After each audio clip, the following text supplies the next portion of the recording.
இன்னைக்கு நம்ம டியூட் மூவியோட ரிவ்யூ தான் பார்க்க போறோம். ஏபா சத்தியமா பிரதீப் ரங்கநாதனோட நிலைமை நம்மளுக்கு வந்துட கூடாது. அப்படிதான் இருக்குது ஸ்டோரி. பிரதீப் ரங்கநாதனோட என்ட்ரி எல்லாம் மாசா தான் இருக்கு. பட் ஸ்டோரி எங்க தான் போச்சுன்னு தெரியல. இது அவருக்கு 4வது படம். அவர் ஆக்டிங்ல எந்த வித காம்ப்ரமைஸும் பண்ணல. படத்துல மியூசிக் அண்ட் பிஜிஎம்ஸ் எல்லாம் பக்கா 2K ஜென்சி கிட்ஸுக்கு ஏற்ற மாதிரி தான் சாய் போட்டிருக்காரு. ஆக்சுவலா படத்துல வந்து ஒரு நல்ல கருத்து ஒன்று சொல்ல வராங்க. ஆனா அந்த கருத்தை வந்து ஒரு சம்பந்தமே இல்லாத ஒரு ஸ்டோரி கூட பின் பண்ணா எப்படி இருக்கும் அந்த மாதிரி தான் இருந்துச்சு படம். ஆனா படத்துல எந்த லேக்குமே கிடையாது. படம் ரொம்ப ஃபாஸ்டா போகுது. ஆனா இவ்வளவு ஃபாஸ்டா எங்க போகுதுன்னு தான் தெரியல. தியேட்டர்ல நான் பயங்கரமா என்ஜாய் பண்ண சீன் இதுதான்.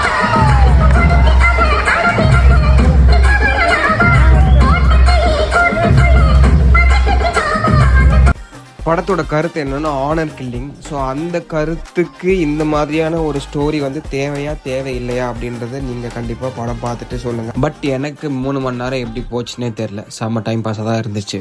ஸோ நெக்ஸ்ட் ரிவ்யூவில் பார்க்கலாம். பாய்.